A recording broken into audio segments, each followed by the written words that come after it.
Okay, so as you guys are aware, the MC202 has been faced with some challenges for the filler head assembly. Like, we were getting these PX1 valves out of Italy and they've become very difficult to deal with, and they've showed us, proven to us that they'd rather not ship these things to the US anymore. It's become very difficult. So we do have a path forward for everybody with the 202s.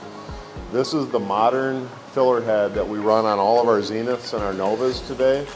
Has everything that you would normally see.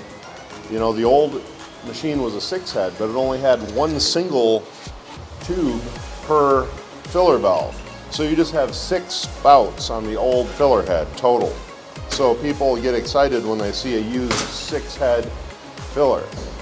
Well, this has 9 heads and a 3-head. So it's 30% more beer, fills 30% faster than the old 6-head, but it is a smaller footprint. So we've redesigned this to work with the same machine that you have, the same format you have. You just simply put this on, plug it in, and then drop new software in. The new software has a bunch of stuff. Like, one of the big things is the caps. You can set how many caps you have in your tube. When you put a new set of caps on, you hit reset, and then as it runs down, when it gets to a critical spot, it just simply will stop filling here if you ignore the beeping. So the panel's gonna beep at you. If you ignore it, it's just gonna stop and go into a safe mode until you reload these lids and hit reset lids.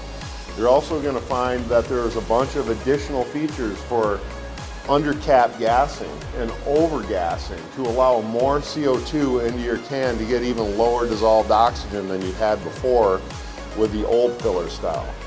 The old filler style was electromechanical, had a lot of moving parts, area for bacteria to build up in. This valve has no moving parts. It's simply a peristaltic pinch tube. 0 moving parts means you can put thicker fluid through it. You can do Bloody Mary mix through this thing if you want to, with seeds, stems, whatever, it's gonna run. It's also gonna be easier to clean, easier to service, and because it's not an electromagnetic coil, you're not gonna burn out as many relay cards. It'll be rare, a very rare event that you burn up a relay card.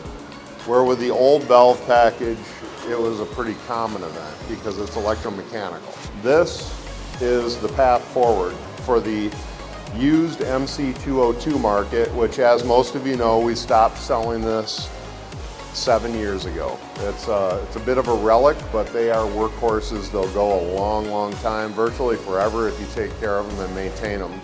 And this new valve head is going to allow you to keep running it for a very long period of time.